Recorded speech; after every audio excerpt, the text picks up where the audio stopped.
تحدی میکنم، چالش میکنم که کاوش بیاد تو برنامه آن روی سکه هر موضوعی رو که میخواد در موردش بحث بکنه، هر موضوعی رو که دوست داره. بیا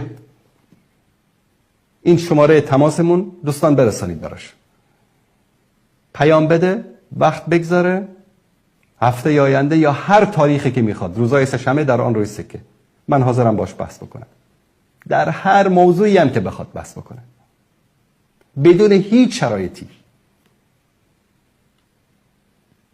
اما اینو چیکار میکنن؟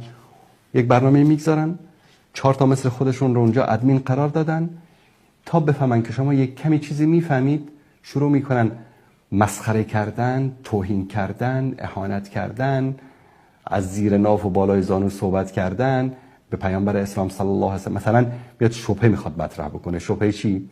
ازدواج پیامبر مثلا در خردسالگی با حضرت عایشه. شبهه است که شیعه بارها بیان کرده، ملحدین خاورشناسا بیان کردن، علما جواب دادن. اما طریقه بیانش چی است؟ مثلا چی میگه؟ علیه بالله فلانی اومده مثلا با یک دختر 7 ساله سکس کرده. ببینید این میخواد تو رو عصبانی بکنه، میخواد تو یک کلمه تندی، یک فوشی بهش بدی که بعد بگه دیدی جواب ندارن، اینطوری به ما پاسخ میدن. با این طور آدما وقتی میخواید بحث بکنید با همون منطق خودش باید باش بحث کرد. میگه خب آقای کاوش وقتی که پدر تو با مادر تو سکس کرد که تو به وجود آمدی، مادر چند ساله بود؟ بچه به چرا داری توهین میکنی؟ و گوساله وقتی که تو داری توهین میکنی به پیامبر من، تو کی هستی؟ پدر و مادر تو کی هست که من بهش چیزی نگم؟